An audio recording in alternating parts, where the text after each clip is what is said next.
Ziara ya mafunzo kwa vitendo mkoani Tanga kwa washiriki wa mafunzo ya 14 kutoka Chuo cha Taifa cha Ulinzi NDC, safari iliyoangazia kwa kina uhusiano kati ya uchumi wa viwanda, usalama wa taifa na ustawi wa wananchi ili kusaidia katika kupanga na kukuza mikakati ya kuandaa sera madhubuti kwenye vyombo vya ulinzi, wizara, idara mbalimbali na serikali za mitaa.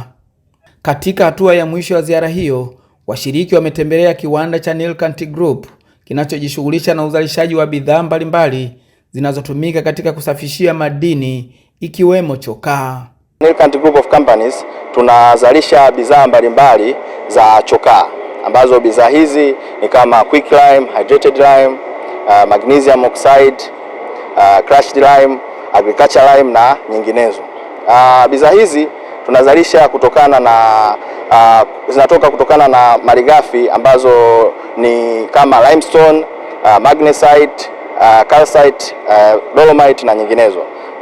Hizi bidhaa kama nilivyosema ni za chokaa, ziko za aina mbalimbali na zinatumika kwenye sekta mbalimbali.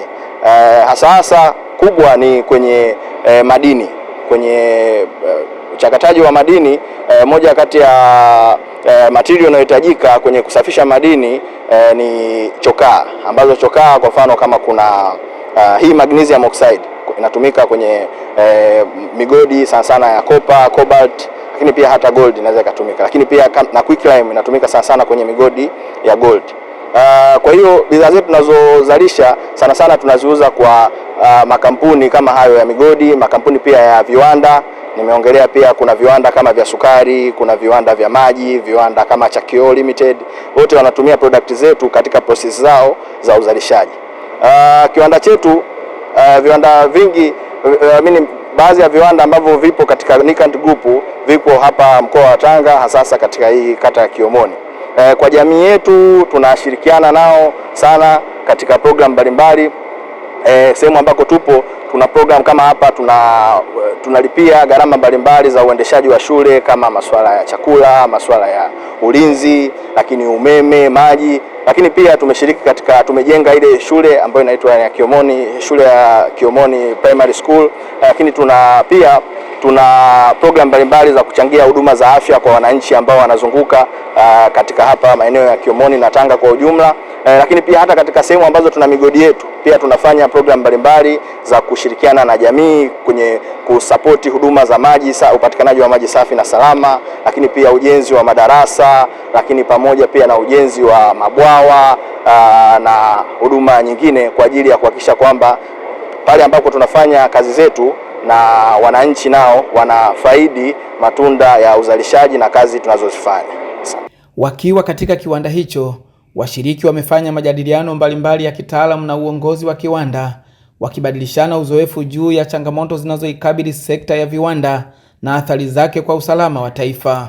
Moja ya changamoto kuu iliyobainishwa ni ukosefu wa soko la uhakika kwa bidhaa zinazozalishwa, hali inayoweza kuhatarisha uzalishaji endelevu, ajira na uchumi wa wananchi wa Tanga na Tanzania kwa ujumla.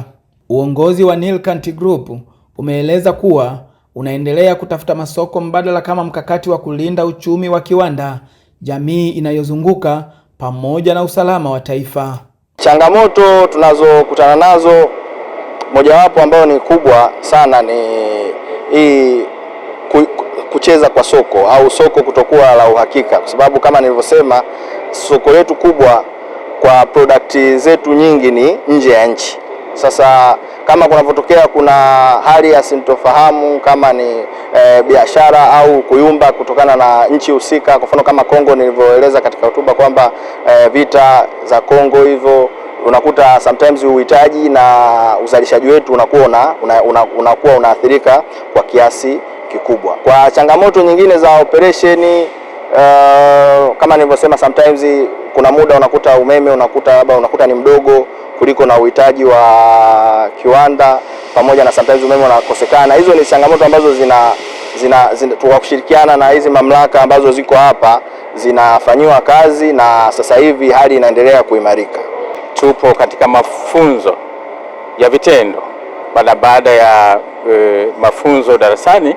Sasa leo tuko siku ya 3 hapa jijini Tanga na dhima yetu ni maendeleo ya viwanda. Maendeleo ya viwanda, uchumi wa nchi yetu, na ndio dhima tulionayo hapa. Tumejionea katika kiwanda hiki cha Nilkant Tanzania kilichoko jijini Tanga.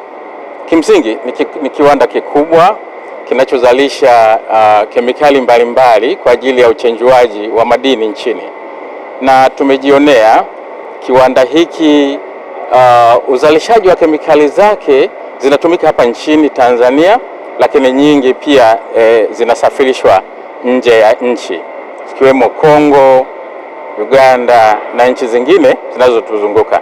Lakini pia kwa sababu sisi tunaangalia pia swala ya jumla ya usalama wa taifa, kwamba kiwanda hiki kimeweza kutoa mchango mkubwa pia wa kiuchumi katika taifa letu. Moja, mpaka sasa kimeajiri watu zaidi ya 3,000, yani employment iliyoko hapa, na ajira hizi zinatolewa katika watu wa wananchi wanaozunguka kiwanda hiki. Lakini pia kimeweza kutoa michango mingi, kimesaidia katika ujenzi wa shule mbalimbali, si hapa tu, lakini wametueleza mpaka Dodoma pia wametoa mchango, wameweza kujenga pia vituo vya afya. Sasa sisi kwa ujumla, yote haya yanachangia katika usalama wa taifa letu. Naitwa Msese Elias Mlwande, ni mshiriki wa kozi namba 14 ya Chuo cha Taifa cha Ulinzi ambacho kipo pale Dar es Salaam, na tumejifunza kupitia madarasani, na sasa tunapita huku katika mikoa. Kwa mfano tulianza mkoa wa Kilimanjaro na sasa hivi tuko Tanga kuangalia sasa uhalisia uliopo kwenye site, ni nini ambacho michango ya viwanda katika uchumi wa taifa letu la Tanzania. Tumejifunza mambo mengi. Tumeona namna ambavyo viwanda kama hiki kiwanda cha Nilkant ni group of companies, ina viwanda zaidi ya 8 ambavyo vinatoa kemikali mbalimbali zikiwepo chokaa na magnesium ambazo zinauza ndani ya nchi na nje ya nchi, ambako sasa wenye viwanda vingine wanatumia hizo kemikali kwenye kutumia katika viwanda vyao hivyo vya madini. Lakini tumejifunza pia namna ambavyo inachangia sasa kwenye ukuaji wa uchumi. Tumeona namna wanavyotoa ajira, tumeona ajira zaidi ya 3,500, na kuna wale wengine ambao sio waajiriwa wa kudumu na wenyewe wapo kwenye ajira. Kwa hiyo ni namna gani ambavyo inachukua pia uchumi kwa wale watu wa kawaida sasa ambao sio serikali, lakini pia inachangia sana kwenye pato la serikali kama kiwanda, na kingine ni kutoa huduma kwa jamii inayozunguka. Tumeona wamejenga mashule, wamejenga vyoo, wamejenga madarasa, na pia wameweza kutengeneza na visima vya maji kwenye baadhi ya hapa Tanga, lakini pia pale Dodoma ambako wana viwanda vyao. Lakini kikubwa kingine ambacho tumejifunza, bado pamoja na kufanya vizuri, lakini wana changamoto kubwa ya masoko. Kwa mfano haya madini ya chokaa yalikuwa yanapelekwa ndani na nje ya nchi, maeneo ya Kongo, Burundi na nchi nyingine, lakini bado kwa sababu ya kile kinachoendelea pale Kongo, utakuta kwa kuwa pale hakuna amani, kwa hiyo wanashindwa kusafirisha kupeleka kule Kongo. Kwa hiyo ni watake tu wenye viwanda vingine watumie hiyo fursa, kwa sababu hizo kemikali zipo ambazo wanaweza kuzitumia kwenye viwanda vyao. Kwa hiyo kikubwa tumejifunza namna gani viwanda hivi vya Nilkant vinavyochangia kwenye pato la taifa na kwa ajili ya maisha ya wananchi wa kawaida, na jinsi gani sasa kama nchi uchumi wetu unavyoendelea kukua kutokana na uwepo wa viwanda hivi ambavyo vinafanya vizuri. Aidha, washiriki wa mafunzo kwa vitendo wametembelea mamlaka ya maji safi na usafi wa mazingira Tanga kwa lengo la kujionea hali ya uzalishaji wa maji na mikakati ya ulinzi wa rasilimali hiyo muhimu. Katika ziara hiyo, washiriki wameshuhudia ujenzi mkubwa wa miundombinu ya maji unaolenga kuongeza uzalishaji na upatikanaji wa maji safi kwa wakazi wa jiji la Tanga pamoja na wilaya za jirani.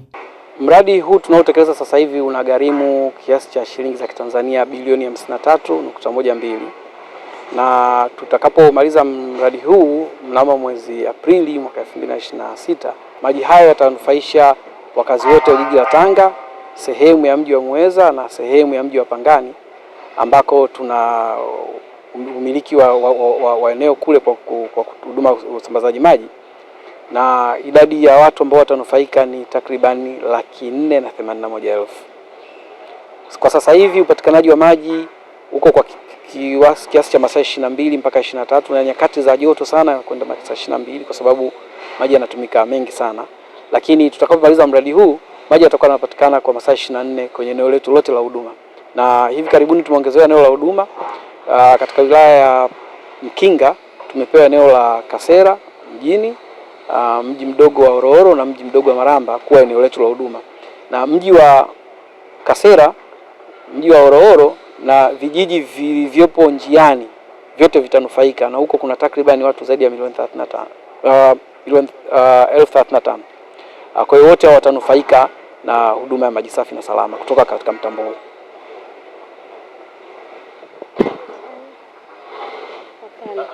Labda kuna baadhi katika eneo hili labda kule changamoto labda yao na labda kwa sasa hivi, kwa sababu hatuzalishi maji kufikia mahitaji, kwa sababu uwezo wetu sasa hivi ya mitambo yetu ni kuzalisha maji lita milioni 45, lakini mahitaji sasa hivi yaliyoko katika eneo letu la huduma ni lita milioni 54, hasa katika vipindi vya joto. Kwa hiyo maana yake ni kwamba tuna mgao mdogo. Kuna baadhi ya maeneo hawapati maji wakati wote, hasa maeneo ya pembezoni mwa mji ambako ni mbali na matenki au mbali na mitambo yetu ya kusafishia maji. Kwa hiyo baadhi ya watu wanapata maji kwa masaa machache kama 8 au 10. Baadhi ya watu wanapata masaa 24 waliko katikati ya mji. Kwa hiyo tunachofanya ni kutoa taarifa kwa wananchi kwamba maji hayapatikani kwa utoshelezi kwa sasa hivi. Kwa hiyo yatakapofika wakinge na wayatunze, wayatumie vizuri. Lakini kuanzia kama nilivyosema, kuanzia mwezi wa 5 labda, kwa sababu mradi unatarajiwa kukamilika mwezi wa 4. Kwa kuanzia mwezi wa 5 au wa 6 baada ya zile testing kukamilika, maji yatakuwa yanapatikana masaa 24 kwa watu wote wa eneo letu la huduma. Yaani jiji la Tanga, Pangani mjini, Mweza mjini, Kasera, Horohoro pamoja na Maramba. Ziara hii imewapa washiriki fursa ya kujifunza kwa vitendo namna miundombinu ya kiwanda pamoja na maji vinavyohusiana moja kwa moja na usalama wa taifa, maendeleo ya uchumi na ustawi wa jamii. Kwa NDC, mafunzo haya si nadharia pekee, bali ni maandalizi ya vitendo kwa viongozi wa sasa na baadaye katika kulinda usalama wa taifa kwa mtazamo mpana wa kiuchumi, kijamii na kimkakati. Tumekuja kutembelea mradi wa maji hapa, kiwanda cha kuzalisha maji kwa ajili ya matumizi ya watu wa Tanga. Kwa kweli ni kiwanda kikubwa, kiwanda cha zamani ambacho tumeona nia ya serikali kuendelea kukipanua kwa kuzingatia umuhimu na usalama wa maji. Kiwanda hiki kinazalisha maji ya kutosha, ingawaje hajatosheleza kabisa, lakini wanaendelea na nguvu ya kuweza kukipanua ili kiweze kutosheleza maji. Tumekuta mambo makubwa yanafanyika. Wameweza pia kugundua kwamba kuna umuhimu wa kuwa na visima, kujenga visima vikubwa ambavyo in case hakuna umeme ambao unasaidia kupampu maji, basi wawe na uwezo wa kuweza kusupply maji kwa muda wa siku 3 bila kuwa na umeme. Lakini pia tulikuwa na interest kubwa katika masuala ya usalama wa facilities za kiwanda hiki. Tumekuta wamejipanga vizuri kwa kushirikiana na vyombo vyetu vya ulinzi na usalama vilivyozunguka hapa kulinda kiwanda hicho kuanzia kwenye sosi ya maji kuja kwenye bwawa lenyewe mpaka kwenye plant ambayo ina purify maji hayo. Lakini pia wameweza kuhamasisha jamii iliyozunguka maeneo hayo kwa lengo la kuangalia usalama wa maji, kwa sababu maji ni uhai, na utakubaliana na mimi kwamba bila usalama wa maji hakuna kitakachoendelea, iwe majumbani, iwe viwandani au katika kilimo. Maji ni muhimu sana. Kwa hiyo nawapongeza sana, na wamebuni mbinu kubwa ambayo of course naona ni mara ya kwanza kuigundua, ya kuuza vipande ili kuweza kupata mtaji wa kuweza kupanua kiwanda. Na kweli imefanya kazi. Unaweza kuangalia nyuma yangu pale kuna miradi mikubwa inaendelea kwa kutumia huo ugunduzi wao wa vipande. Kutoka hapa Tanga, mimi ni Ahadi Mtweve.